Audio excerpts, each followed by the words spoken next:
Western analysts have noticed that the Russian Defense Ministry is massively changing Soviet-style artillery barrels. OSINT researchers analyzed satellite images of the 94th Artillery Arsenal in Omsk and concluded that the Russian army is actively removing barrels from old Soviet Gyatsints self-propelled guns. I found some evidence that Russia may be running low on replacement barrels for their two S-5 Gyatsints S. They have removed a lot of systems from 3 spots at the 94th Arsenal in Omsk, and almost all of the remaining units have their barrels removed. Hi Marcet, open source intelligence researcher in Twitter.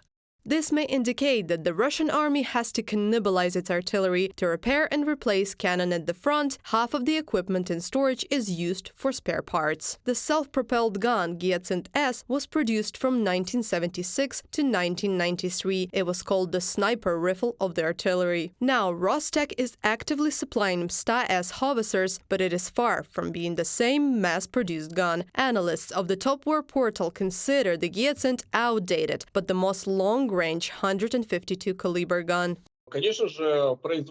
Of course, the production of barrels in Russia is in a very bad state now, and they do not meet the needs at all. I would even say absolutely, and they cannibalize those self-propelled artillery units or howitzers that cannot be restored in any way, and remove their barrels and send them for replacement. In addition, barrels are sent for replacement for those self-propelled artillery units and howitzers that have already exhausted their resources.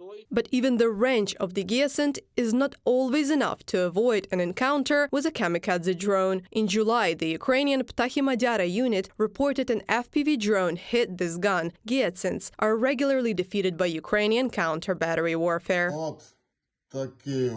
This is the mushroom cloud after the arrival of a kamikaze drone on the enemy Gyatsints, a $400 drone against a multi-million-dollar Gyatsints. According to journalists from We Can Explain Telegram channel, the hunt for these guns intensified with the start of the Ukrainian counteroffensive on Zaporizhia, when the Russian army had to bring artillery out of hiding to respond to enemy attacks.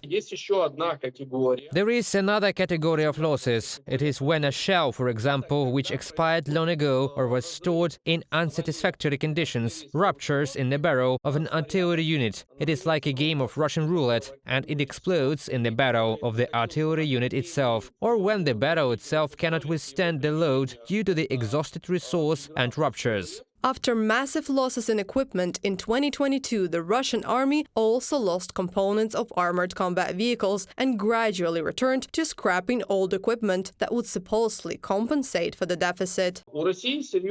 Russia has serious problems with the fire potential of medium armored vehicles, APCs, IFVs. This is due to the fact that a large number of these models have been destroyed. This led to a shortage of armored vehicles in the Russian army. Accordingly, there is no possibility of providing fire support to the infantry with this kind of equipment. According to experts, the most vivid example of such an army is Syrian, which after the years of civil war has turned into a collection of Soviet handicraft vehicles. In more than a year and a half of full-scale war, the Russian army has slipped to the same level. Reported by Anastasia Tarnavska, Yulia Bil, UATV News.